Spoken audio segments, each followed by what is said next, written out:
우리 함께 자리에서 일어나셔서 하나님 말씀 봉독하는 시간 갖도록 하겠습니다. 오늘은 본문이 두 곳인데요. 지난주와 같았던 출애굽기 20장 1절에서 6절 먼저 봉독하시고요. 신약으로 넘어오셔서 골로새서 1장 24절 봉독하도록 하겠습니다. 먼저 출애굽기 20장 1절에서 6절입니다. 1절입니다.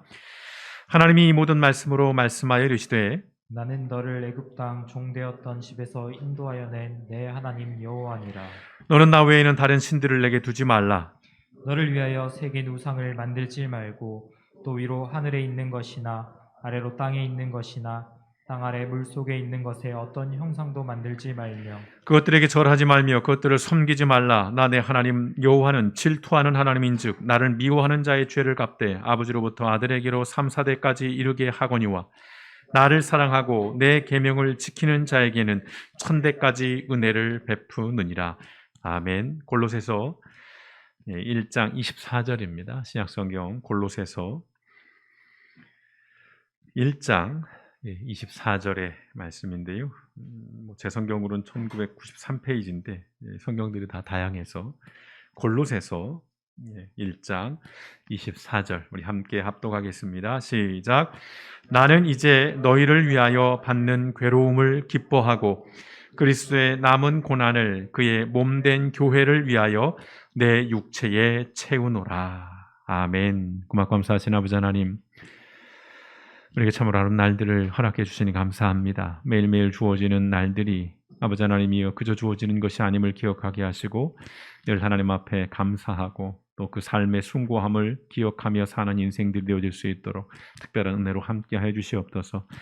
오늘 아버지 하나님 앞에 봉헌합니다. 드려진 예물 가운데 하나님께서 기뻐 받으시고 아버지의 쓰임 가운데 합당하게 하시며 또한 예물을 통해서 더 많은 일들이 일어나고 더 많은 복들이 들어올 수 있도록 하나님께서 교회와 모든 성도들의 삶의 자리 가운데 함께 하시고 아버지 하나님이여 일상을 살아감에 있어서 하나님의 공급하심 또 하나님의 채워주심과 인도하심을 늘 경험하는 우리 길벗교회 성도님들 되어줄 수 있도록 이 한 주간도 궁핍하지 않게 하시고 메마르지 않게 하시고 있어야 할 것 필요한 것들을 날마다 공급하시고 채우셔서 아버지 하나님 믿는 백성들의 삶을 윤택하게 하시되 아버지 하나님이여 그 물질 가운데 믿음을 잃지 않게 하시고 더러 유혹 또는 시험 들지 않을 수 있도록 늘 마음의 중심 가운데 하나님을 두며 살아가는 인생들 되어질 수 있도록 우리 하나님께서 복의 복을 넘치도록 부어 주시옵소서. 오늘도 말씀을 대합니다.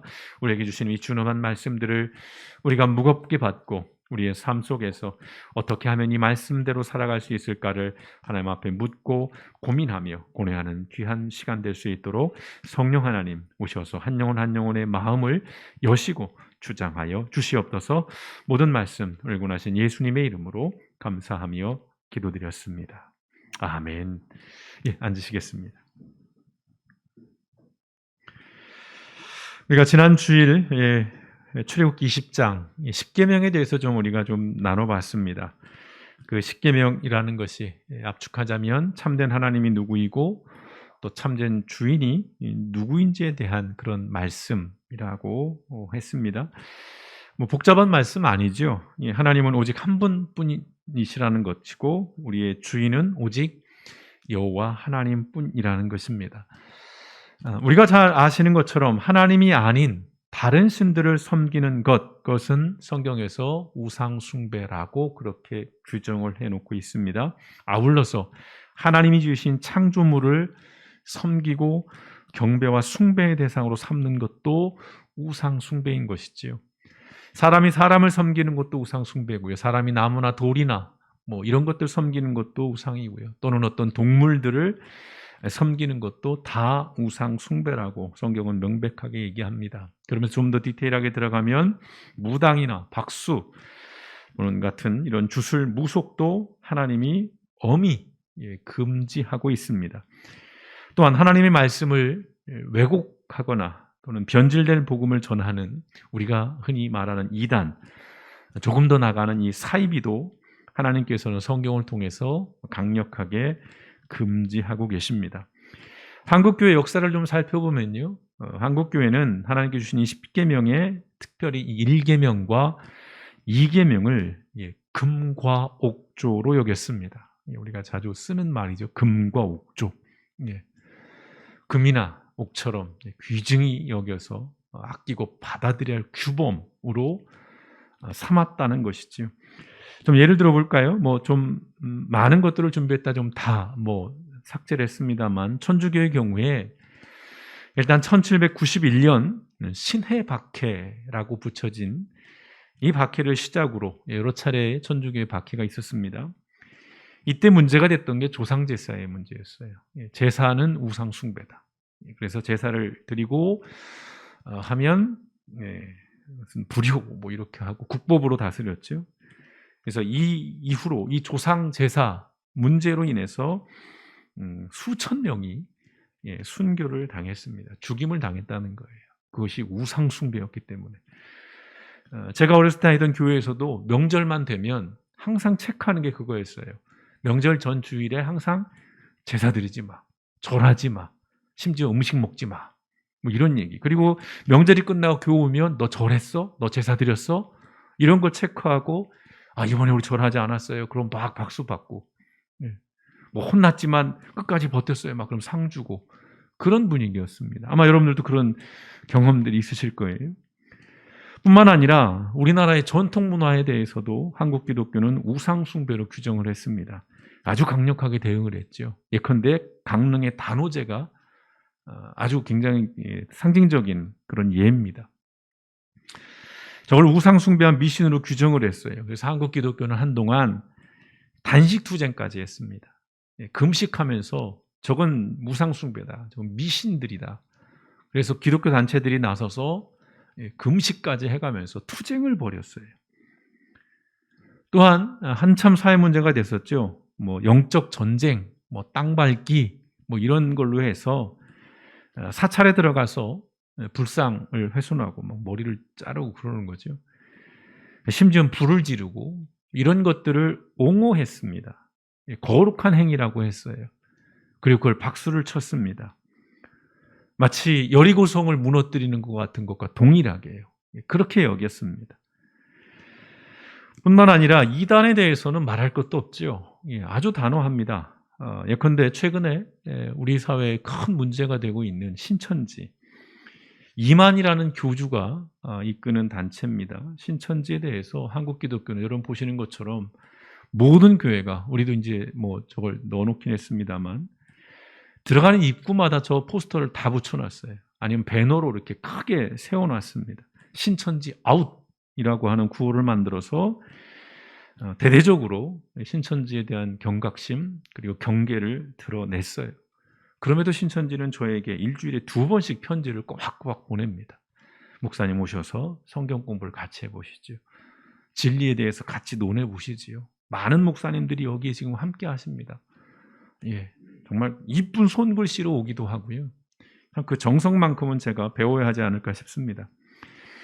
신천지는 여러분이 얼마만큼 아시는지 모르겠지만 굉장히 사회적인 문제도 일으키고 있습니다. 그래서 그 피해자들이, 그 부모들이 연합회를 형성을 해서 그 집 나간 자식들을 찾기 위해서 지금도 법적인 투쟁을 하고 있고요.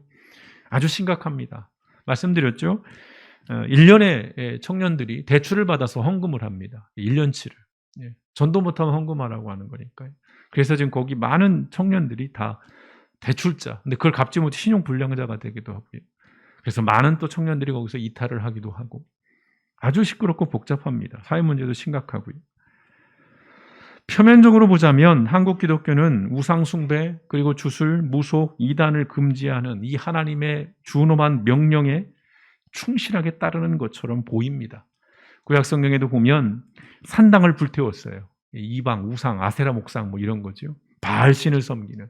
그런 이방신을 섬기던 제사장들을 가감없이 죽여버렸습니다. 이스라엘 왕들이. 그랬던 것처럼 한국 기독교는 교회가 아닌 모든 것에 대해서 굉장히 배타적인 태도를 취하고 아주 공격적인 그런 자세를 취해왔어요. 그리고 이러한 모든 것들을 신앙을 지키는, 거룩함을 지키는 그런 행위로 용인되었고 심지어는 장려되기까지 했습니다. 한국 기독교의 이러한 행태에 대해서 제가 긍정적으로 말씀드리는 것은 아니에요. 굉장히 반성하고 우리가 깊이 성찰해야 할 부분들이 굉장히 많이 있습니다. 그럼에도 제가 이렇게 장황하게 몇 주에 걸쳐서 여러분 이렇게 뜸을 들이면서 이 우상 숭배와 주술과 무속과 이단에 대항하는 이 한국 기독교의 태도에서 말씀을 드리고 있는 것은, 다시 말씀드립니다, 이번 대선 과정에서 저뿐만 아니라 많은 목회자들이요, 또는 성도들이 당혹스러웠어요. 당황스러웠습니다. 어이가 없었습니다. 목사님 왜 저러실까? 나는 그런 거 없었는데. 그러면 잘 들어보시면 좋겠어요. 소위 우리나라 대형교회라고 불리는, 또 목사님이 또 대형교회 또 욕하네. 욕을 좀 해야겠습니다. 작은 교회는 영향이 없거든요. 별로. 큰 교회들이 영향이 있고 힘이 있으니까요. 대형교회라 불리는 교회에서 이 문제에 대해서 어떠한 비판이나 어떠한 우려나 어떠한 목소리를 내지 않았어요. 근데 여러분, 대형교회들이, 우리나라의 대형교회들이 사회적인 문제나 정치적인 주제에 대해서 침묵해 왔었나요? 그럼 충분히 이해할 수 있어요. 대형교회는 그러지 않았어요. 그동안 어느 경우에는 당사자가 된 것처럼 적극적으로 개입하고 목소리를 내고 주장을 관철시키기 위해서 설교 강단을 이용해요. 막 목사들이 막 칩니다. 정치적인 얘기를 해가면서 현실 정치에 대한 얘기들, 그리고 어떤 정책에 대한 것들 막 대놓고 반대합니다. 그러면서 노골적으로 얘기하죠. 거기 찬성하면 생명책에서 이름을 지워버리겠다고. 지가 뭔데 이름을 지워요. 그리고 성도들을 동원합니다. 대형 버스 동원해가지고요, 수십만 명씩 거리에, 아스팔트에. 그리고 거기에 교회 재정을 때려 부어요. 그런데 이번 대선에서 여러분 보셨습니까? 주술, 무속, 이단과 관련한 수많은 의혹이 제기됐어요. 여러분이 얼마나 알고 계시는지는 모르겠습니다. 목사님 그 썰이잖아요. 또 우리 목사님 또 어떤 유튜브 보고 또 경도돼가지고 또 저런 얘기한다. 아니요. 사실로 확인됐습니다. 드러났어요. 그런데 대형교회에서는 침묵했습니다. 메이저 대형교회, 표현이 좀 그렇습니다만 몇몇 교회를 제가 거론하지는 않겠습니다. 제가 유심히 모니터를 해봤어요. 단 한마디가 없습니다. 심지어는요, 적극적으로 동조합니다. 오해는 마십시오. 무당을 가까이 하고 주술을 신봉하니까 성경 말씀 그대로 교회들이 나서서, 목사들이 나서서 그들을 성경 말씀 그대로 죽였어야 했다는 그런 말씀을 드리고 있는 것이 아니에요. 목사가 또는 교회가, 성도가 기독교 신앙이 가지고 있는 상식적이고 보편적인 가치들을 이념 앞에서 포기해버렸어요. 다시 말씀드립니다. 욕망이 상식과 상생을 이겨버렸어요. 자본을 사람보다 우선했습니다. 다시 말씀드려요. 세상이 그랬다는 것이 아니에요. 세상은 원래 그랬어요. 세상 얘기를 하는 게 아닙니다. 교회가 그랬다는 것이고, 목사들이 그랬다는 것이고, 성도들이 그랬다라는 것입니다. 교회라고 해서, 목사라고 해서, 성도라고 해서 뭐 완전 완벽, 아니요, 그렇지 않습니다. 더 특별히 윤리적이고 도덕적이고, 아니요, 그렇지 않아요. 그런 걸 잘 알고 있습니다. 말씀드렸죠. 교회도 목사도 성도도 욕망이 있는 존재입니다. 저도 욕망이 있습니다. 그럼에도 너무나도 당황스러웠다는 것이에요. 신앙이 뭐지? 믿음이라는 게 뭐지? 그럼 교회는 뭘까?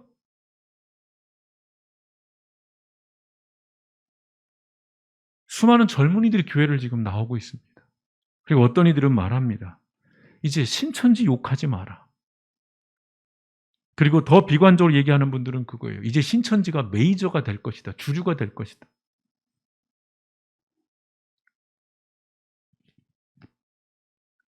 어느 목사님이 이런 글을 올렸어요. 좀 민감합니다. 이렇게 글을 올렸어요.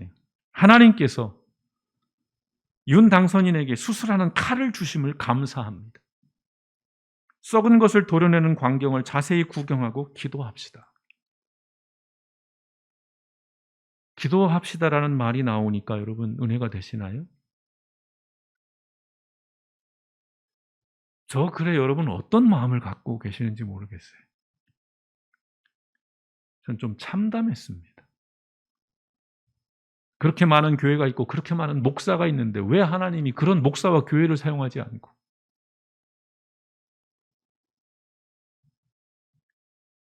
하나님이 선택하신 걸까요? 왕은 하늘이 낸다잖아요, 목사님. 냉정하게 말해 보시면 좋을 것 같아요. 솔직해지자는 것입니다. 여러분, 정치적인 보복 심리가 있는 사람들이 있었어요. 자꾸 보수 쪽 대통령들 감옥 가니까 짜증이 나는 거예요.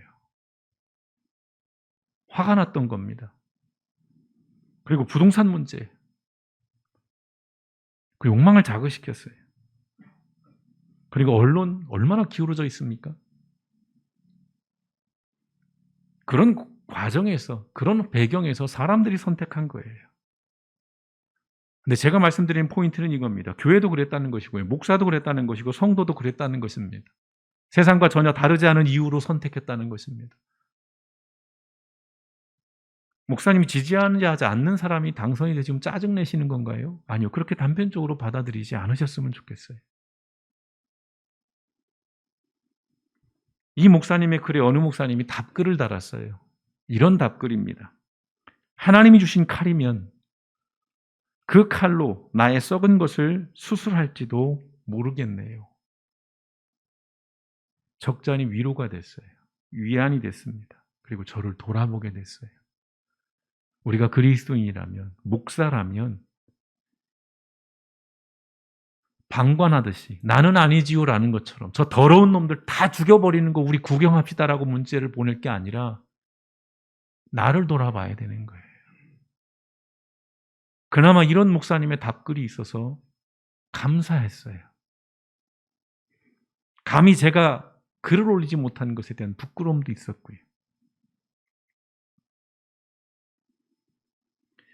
오늘 우리가 두 번째 본문을 읽었던 골로새서 말씀은 기독론입니다. 예수님에 관련된 말씀을 사도 바울이 쓴 말씀인데요. 그 가운데 오늘 24절 우리가 읽었는데요. 23절을 우리가 먼저 볼 필요가 있습니다. 이 23절의 구체적인 고백의 말씀이에요. 24절이. 23절 한번 보겠습니다. 같이 읽어보겠습니다. 시작. 그러므로 여러분은 믿음에 튼튼히 털을 잡아 굳건히 서 있어야 하며 여러분이 들은 복음의 소망에서 떠나지 말아야 합니다. 이 복음은 하늘 아래에 있는 모든 피조물에게 전파되었으며 나 바울은 이 복음의 일꾼이 되었습니다. 라고 얘기를 하는 것입니다. 바울이 고백하는 거예요. 권면하는 거예요. 여러분은 믿음에 튼튼히 털을 잡아 굳건히 서라는 것입니다. 여러분이 들은 복음의 소망에 떠나지 말라는 것이에요. 변질되지 말라는 것입니다. 자, 이 복음은 하늘 아래에 있는 모든 피조물에게 전파되었으며 나 바울은 이 복음의 일꾼이라고 얘기를 합니다. 그런 후에 24절에서 이렇게 고백하고 있는 것이에요. 함께 읽습니다. 시작. 나는 이제 너희를 위하여 받는 괴로움을 기뻐하고 그리스도의 남은 고난을 그의 몸된 교회를 위하여 내 육체에 채우노라. 그리스도의 남은 고난을 그의 몸된 교회를 위하여 내 육체에 채우겠다는 것입니다. 예수님의 그 고난을 내 육체에, 내 삶에 채우겠다는 것이에요. 이게 무슨 말씀입니까? 그리스도의 고난을 채우겠다는 말씀이 어떤 의미예요? 이렇습니다. 요약하자면 복음을 전파하고 복음을 증거하고 복음을 살아내는 삶을 살아가겠다는 것입니다. 무술 공동체 심플웨이라고 하는 단체를 설립한 쉐인 클레오본이라는 하는 분이 있습니다. 뉴욕의 그 할렘가 중심으로 노숙자들을 대상으로 사역을 하는 그런 분이신데요. 그분이 자신의 책에서 이런 말을 합니다. 우리는 누군가를 위해 착한 일을 하면 세상에서 칭찬을 받습니다. 그러나 예수님처럼 살면 우리도 십자가에 못 박히게 될 것입니다. 여러분은 저 문장이 어떻게 다가오시는지요? 착한 일을 할 수 있습니다, 교회들이. 그러나 교회는 착한 일을 하라고 만들어진 단체가 아니죠. 예수님처럼 살아내라고 하는. 그래서 예수님께서 교회를 세워주신 거예요. 그런데 그렇게 살아가면 세상은 교회를 핍박할 겁니다. 이분이 몸소 경험한 거예요. 없는 사람들, 노숙자들, 병든 사람들, 가난한 사람들을 데리고 사역하면서 수없이 많은 일들을 당했거든요. 그리스도의 이 고난을 채운다는 것은요, 예수님처럼 살아가는 그 과정에서 겪어야 되는 내적인 내 안에서의 갈등들. 여러분 신앙생활하면 갈등생활이 있잖아요. 내가 교회를 다녀야 되나? 내가 예수를 믿어도 되나? 이거 신앙의 의미가 있나? 그런 어떤 내적인 갈등들 뿐만 아니라 외적인 장애물들이 있어요. 사람들이 그러죠. 야, 교회가 뭐 하냐? 그 개도 뭐 다른 것도 없는데 야, 그 시간에 뭐 이런 어떤 그런 장애물들과 싸우는 거예요. 끊임없이 신앙이라는 것은. 고난을 채운다는 건 그런 의미입니다. 밥을 뭐 끊고 뭐 이게 아니라 TV 덜 보고 이게 아니라 욕망과 탐욕, 유혹과 외면과 무관심과 압력과 싸우겠다는 거예요. 근데 오늘의 교회들은 이걸 포기했다는 것입니다. 싸우려고 하지 않아요. 고뇌하려고 하지 않습니다. 왜요? 힘드니까요. 번거로우니까요. 지난 주일에 이런 말씀을 드렸어요. 십계명은 하나님의 사람들이 세상의 문화에 대항하며 살아가게 만드는 삶의 방식에 관한 말씀입니다. 더 이상 대항하지 않습니다. 교회들이. 특히 대형 교회일수록 대항하지 않습니다. 왜요? 그들은 그럴 필요가 없으니까요. 그럴 이유가 없으니까요. 그나마 대항하는 게 뭐죠? 소수자들에게 대항합니다. 동성애자들을 죽일 듯이 잡아먹을 듯이 그렇게 잡아요. 왜요? 그들은 힘이 없기 때문에. 그들은 소수기 때문에요. 정작 대항해야 할 문화 앞에서는 타협해버립니다. 순응해버려요. 왜요? 내가 다칠 수 있는 세력들이기 때문에. 나에게 해를 가할 만한 힘을 가진 존재들이기 때문에. 내가 손해볼 수 있기 때문에. 또 그런 말씀을 드렸습니다. 십계명은 타락한 창조 세계를 회복하시는 일로 우리를 부르시는 말씀이라고요. 이 일을 더 이상 하려 하지 않습니다. 이번 주는 이제 고난주간이 시작이 됩니다. 예수님의 고난을 생각하면서 아마 많은 분들이 금식도 할 거예요. 절제도 할 것입니다. 예, 나쁘다고 보지 않습니다. 그러나 여러분, 그보다는 이번 고난주간에는 금식하는 거 말고요. 밥 드십시오. 몇 끼 풍성하게 드십시오. 그걸 드시면서 예수님의 삶과 가르침을 묵상해 보시면 좋겠어요. 이 세상의 문화와 가치와 욕망과 탐욕에 대해 깊이 성찰하고 그것들에 대항하는 삶을 살아보시기를 권면을 드립니다. 벌써 한 10여 년쯤에 교회 건물을 정리하고 유튜브로 예배를 드리는 목사님이요. 그런 요청을 엄청 받고 있대요. 교회에서 나오는 청년들이, 그 젊은 세대들이 이제 우리 새로운 교회를 한번 만들어 봅시다. 그래서 지금 고민 중이래요. 다시 건물을 세워야 하나. 변화와 회복은 나부터 시작이 됩니다. 거창한 얘기를 하는 것이 아니에요. 나의 신앙, 나의 상식이 건강해지기를, 성경적이 되기를, 온전해지시기를 이 고난주간에 여러분 냉정하게 돌아보시면서 기도하시면 좋겠습니다. 예수님께서 마태복음 22장 40절에서 이런 말씀을 하셨죠. 이 두 계명은 온 율법과 선지자의 강령이니라. 몇 주 전에 들었던 말씀이에요. 여기서 이 선지자는 구약시대에 하나님으로부터 말씀을 받아서 이스라엘 백성들에게, 자신의 공동체에게 그 하나님의 뜻을, 그 하나님의 말씀을 선포하는 일을 했던 사람들이에요. 근데 뭐라고 돼 있어요? 선지자의 강령이라고 돼 있어요. 자, 이 선지자의 강령이라는 것은 선지자들이 전한 하나님 말씀의 본질, 핵심이라는 의미를 담고 있어요. 선지자들이 당시에요, 이스라엘의 상황에 따라서 다양한 하나님의 말씀을 선포했습니다. 그런데요, 그 다양한 말씀의 핵심과 본질은 이렇게 귀결이 됩니다. 하나님을 사랑하고 이웃을 사랑하는 것. 그래서 예수님이 그렇게 요약을 한 겁니다. 그리고 이것이 선지자의 강령이라고 표현한 거예요. 그런데요, 이것이 또 요약이 됩니다. 하나님을 사랑하고 이웃을 사랑하라는 저 말은 한 단어로 요약이 됩니다. 정의입니다. 정의라고 하면 자꾸 정치적인 것부터 먼저 떠올리세요. 그렇지 않습니다. 물론 정치인 것을 포함하지만 그 이상의 것이에요. 삶에 관한 것입니다. 구약의 선지자들은 정의를 선포했어요. 정의라는 것은 다양한 의미를 가지지만 성경에서 말씀하는 정의에 대한 정의는 이렇게 요약할 수 있습니다. 같이 한번 읽어보시면 좋겠습니다. 자, 화면이 나올까요? 예, 정의란, 시작. 정의란 하나님께서 자신의 창조 질서를 운영하시는 방법이다. 다시 말해 정의는 창조 질서의 근간이다. 제가 왜 자꾸 정의를 얘기하고 공의를 얘기하냐면요, 이것 때문이에요. 하나님의 창조 질서의 근간이에요. 토대입니다. 이거 포기하시면 교회일 수 없고요, 그리스도인일 수 없습니다.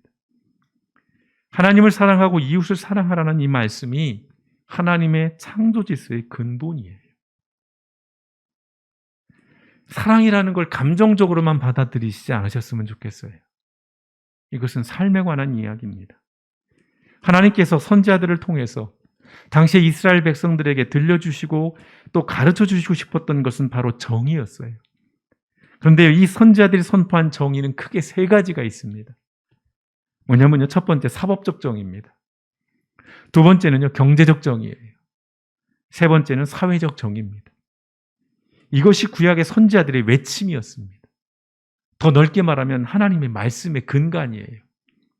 상징적으로 살펴보겠습니다. 첫 번째 사법적 정의. 신명기 16장 19절 20절 상반절 말씀 같이 읽어보겠습니다. 시작. 너는 재판을 굽게 하지 말며 사람을 외모로 보지 말며 또 뇌물을 받지 말라. 뇌물은 지혜자의 눈을 어둡게 하고 의인의 말을 굽게 하느니라. 너는 마땅히 공의만을 따르라. 21세기 얘기가 아니에요. 고대 사회에서 이미 하나님께서 이 사법적 정의를 이야기하고 있습니다. 오늘 우리나라의 사법적 정의가 어느 정도라고 생각하시는지요? 두 번째 경제적 정의입니다. 신명기 24장 21절입니다. 같이 읽습니다. 시작. 내가 내 포도원의 포도를 딴 후에 그 남은 것을 다시 따지 말고 객과 고아와 과부를 위하여 남겨두라. 희년 얘기까지는 하고 싶지 않습니다. 50년이 되면 모든 내가 그 사이에 얻었던 걸 원래의 주인에게 다 돌려주는 이런 급진적인 것까지는 차마 말씀을 드릴 수 없고요.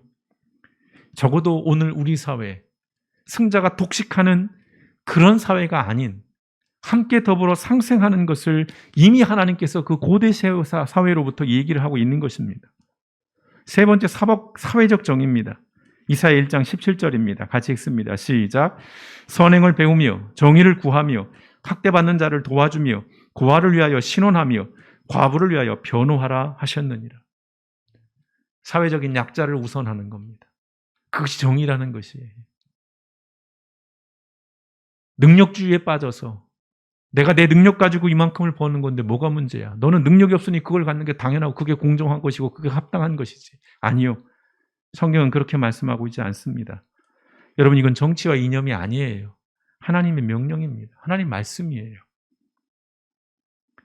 미가 선지자는 부패하고 불의하고 타락한 세상을 향해서 이렇게 외칩니다. 미가서 3장 1절입니다. 같이 읽어볼까요? 시작. 내가 또 이르노니 야곱의 우두머리들과 이스라엘 족속의 통치자들아 들으라. 정의를 아는 것이 너희의 본분이 아니냐.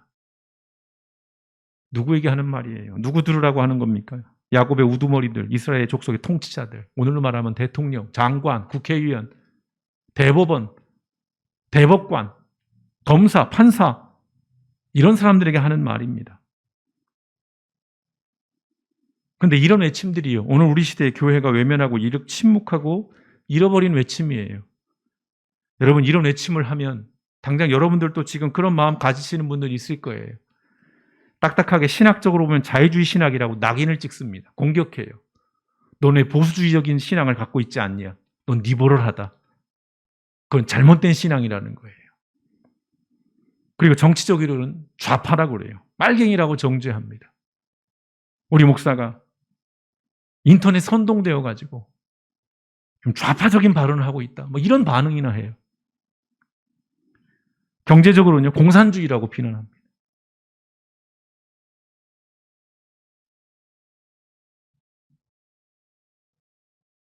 당시에 이스라엘 백성들도 그랬어요. 선지자들이 선포하는 말씀 앞에서 그들도 그랬습니다. 하나님의 정의를 선포하는 선지자들을 조롱하고 비난하고 폭력을 가하고 심지어는 죽이려고 했어요. 옷을 다 벗겨가지고 채찍질하고 동네방네 끌고 다녔어요, 선지자들을. 예레미야 선지자 같은 경우는 그럼에도 그 상황 속에서 하나님 말씀을 선포했어요. 서로 사랑하라가 아니에요. 정의를 외쳤다는 겁니다. 공정을 외쳤어요.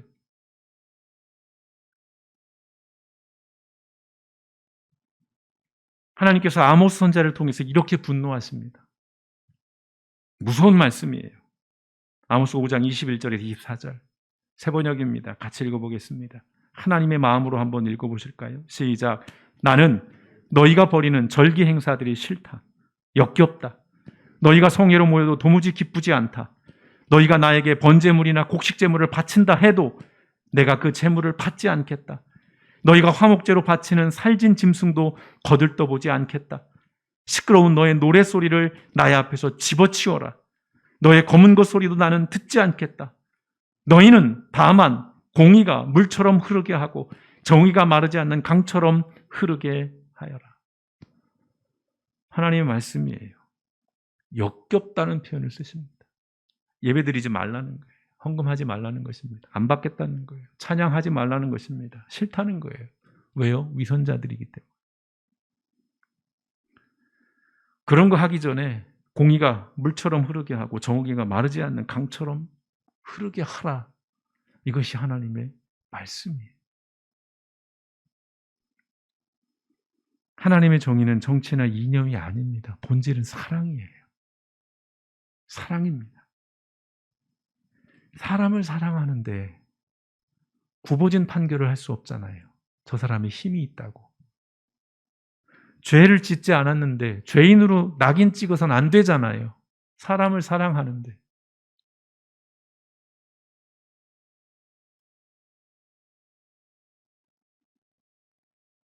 요즘 세상에 이런 기도가 유행이라고 합니다.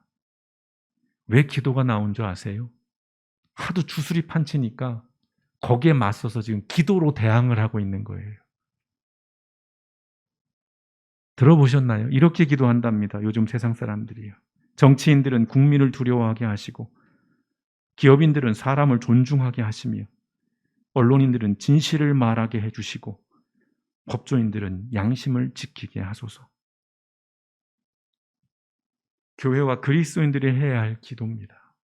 여러분, 다시 말씀드립니다.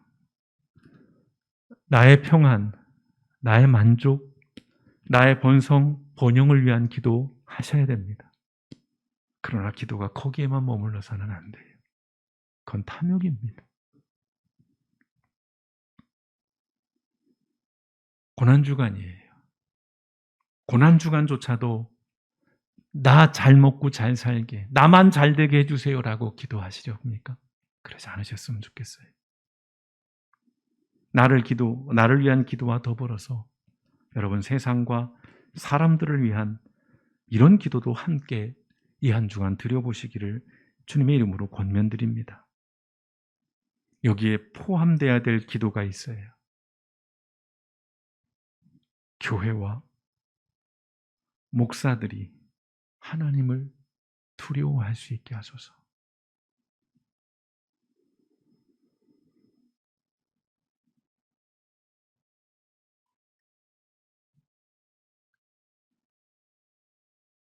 일본에서 교과서가 통과됐습니다. 독도는 일본 땅이고 강제징용은 없다는 것으로 그렇게 교과서를 만들었어요. 그걸 다 통과시켰습니다. 일본에서 오랫동안 대학에서 교수로 있는 한국 사람이 인터뷰를 합니다. 15년, 20년만 전만 해도 대학생들에게 강제징용에 대해서 위안부에 대해서 이야기했을 때 그래도 절반 이상은 그 역사를 알고 있다라고 대답을 했다고 합니다. 근데 지금 들어오는 대학생들은 8에서 9명이 모른대요, 그 역사를. 왜 그럴까요? 가르치지 않았으니까요. 배우지 않았으니까요. 제가 드리는 이 불편한 말씀들, 그건 제 정치적인 신념에서 드리는 말씀이 아니에요. 제가 좌파고 빨갱이기 때문에 이런 말씀을 드리는 것이 아니라 오랫동안 교회가 외면해왔고 침묵해왔던 그 불편한 진실을 담고 있는 하나님의 말씀을 여러분에게 드리는 것입니다. 우리의 신앙은 그저 내 안위만을 위한 것이 아니라는 말씀이에요. 공동체라는 것입니다. 더불어 함께 살아가는 그런 세상을 고민해야 하는 것이 세상 사람들이 아니라 교회여야 한다는 거예요. 목사여야 한다는 것입니다. 힘이 없어요. 참 무기력합니다. 마음 같아서는 저 큰 교회가 그런 일들을 해줬으면 좋겠어요. 안 해요. 하지 않습니다.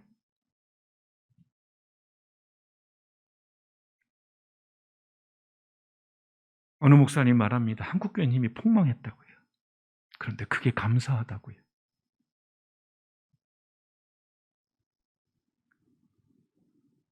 밥 한 끼 굶는 것으로 그리스도의 고난에 동참했다고 생각하지 마시고요. 이 땅에 하나님의 이 정의가, 그 하나님의 공의가, 그 하나님의 창조 질서의 그 원리가 제대로 작동되어질 수 있기를 교회와 목사와 성도들이 적어도 이 고난 주간을 통해서 그리스도의 고난을 여러분의 삶에 채우는 이 한 주간의 삶이 되시길 주님의 이름으로 축원드립니다. 기도하시겠습니다.